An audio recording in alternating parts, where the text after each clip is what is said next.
In the story of Destiny, characters grow and evolve as their personal stories develop. They stay true to their nature during these changes, but the stresses of such a violent and uncertain existence makes drastic life choices inevitable. These kinds of choices go far beyond what profession to pursue.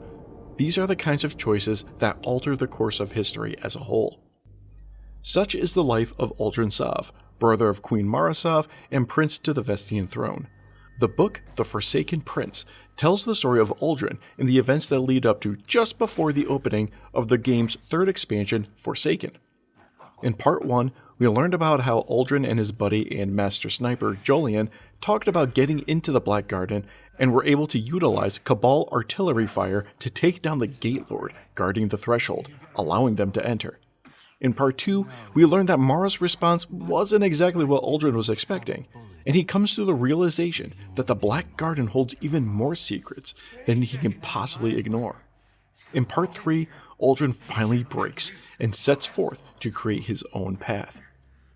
In Part 4, Uldren's story concludes, and what happens after is the campaign of Forsaken. This is Video Game Crosstalk, and I hope you enjoy this Destiny lore video. Any last words? How's your sister?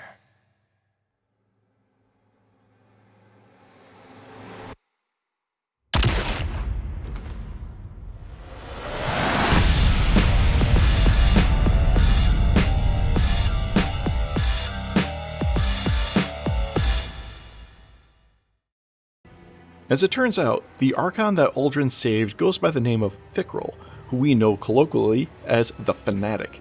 And being that Uldren is the one who saved Fikrul, Fikrul looks towards Uldren as if he is a god of some kind, his new king, his savior. But right now, they're both kind of outcasts from their own societies, so now is a time for them to get to know each other. Fikrul begins to discuss with Uldren some of his philosophies, stating that the Eliksni have been holding themselves back by continuing to worship machines. Quote, how they have clung to tradition instead of hurling themselves into the abyss, seeking rebirth through extinction into a new species. Since Forsaken, I've been noticing quite a bit of talk about evolution through extinction and rebirth, particularly in the lore books Inquisition of the Damned and the Book of Unmaking. I'm not going to go any deeper into that, but I believe it to be significant that this idea of destroying oneself to be reborn as something more seems to be a recurring theme in Destiny 2. If there's any reference to this concept in Destiny 1, drop some info in the comments. Ultimately, this entry wraps up with Fikrul and Uldren deciding that if they are going to be remade as something greater, they need to let go of their past. More specifically, the Kell of Kings that Uldren has been specifically allied himself with. We have work to do, he tells Fikrul. The House of Kings has become inconvenient to my plans.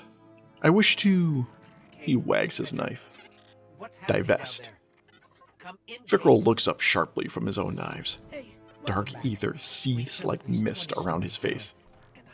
It is time. We show them the future now. The title of the next entry, Docking, is taken from the Eliksni practice of removing the lower set of arms as a sign of either servitude or disgrace. Ever wonder why dregs only have 2 arms while the other fallen have 4? There's a reason for that. If they serve their superiors well, their arms are allowed to grow back. Now that we have that concept briefly explained, let's move on to the entry. Suffice to say, Uldren and Fikrul follow through with their plans. This is a short entry, so let's just read it in its entirety. Honorless at the end, gasps the former Kell of Kings. Faithless and false. Your sister's will kept us from the great machine, Uldren Sov. She challenged the wolves by right of noble lineage. But you skulk in shadows and filth. You hide behind your bruises like a dreg. Funny you should mention that, Uldren sneers. He knows he's sneering, but this worthless thing deserves it. What did the Kell of Kings ever want? To go backward. More servitors. More machines. More of the past. Uldren sees now that extinction is only the beginning. that the bones of what you become can act more powerfully than the flesh of what you leave behind. Fickrell. Shattered servitors and dead fallen loom in ether-frosted mounds behind Fickrell. He comes forward silently, hulking, horrific, his headdress gritting out the firelight into blocks of shadow and smoke. He carries 2 shock daggers. "We are the last of our kind," Uldren tells the Kell. "My sister is gone. So is the idea of your great machine. The difference between us?" He leans in to hiss. "My sister's coming back." In 4 swift cuts, the Archon of the Scorned Barons docks the Kell of Kings. Uldren tears the House of Kings sigil hanging from the Drake's belt and holds it high for all to see. "The kings are dead. Long live the king," comes Fickrell's reverent growl. After their incredibly intense moment, Fickrell and Uldren part ways for a bit. The next entry, Petra, is also very short. After leaving Fickrell, Uldren continues his search for Mara, albeit somewhat aimlessly. His mind drifts to the last as he remembers happier times out on scouting missions with another determined member of the Awoken fiercely devoted to Mara, Petra Venge.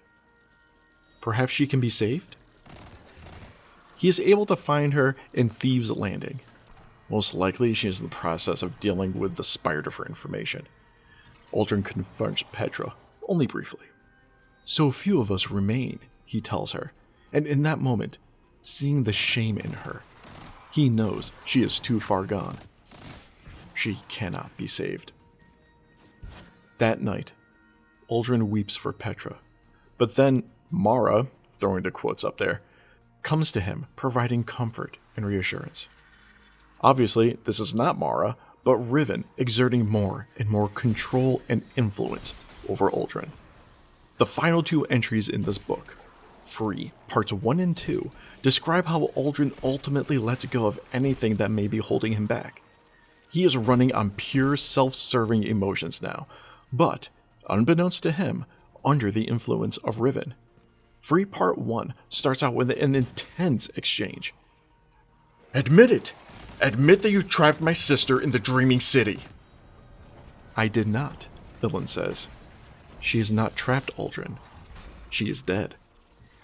At this point in Uldren's story, he knows the origin of the voice that he hears, which is within the Dreaming City, and he knows the voice belongs to a being that is being held captive.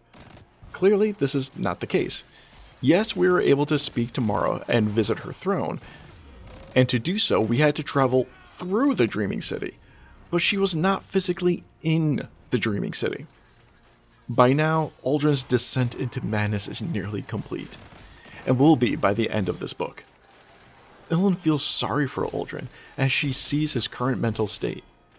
What Uldren does not see is Riven's influence, so she thinks him to be only mad from loss of his sister, nothing more. Neither party trusts the other. Uldren believes that Uldren has gone insane with unresolved sister issues, and Uldren believes that Uldren is a witch that lies to him. Through this, Uldren's new convictions hold, that he is destined to save his people, even if it would require their extinction. In his final rant to Uldren, he states that it would go against Mara's grand design for the Awoken people to survive beyond their usefulness. Life without her would be worse than... He chokes on it. He can't describe it. At the edge of sight, Mara watches him with all the heartbroken concern and tender care he has always wanted from her. That evening, he surrenders himself to the reef. Uldren is escorted with a full strike team to the Prison of Elders, which is where the opening mission of the Forsaken campaign takes place. One of the members he seems to recognize, but not fully. He is a tall man with a long rifle. Most likely, this is Jolyon, his old sniper buddy.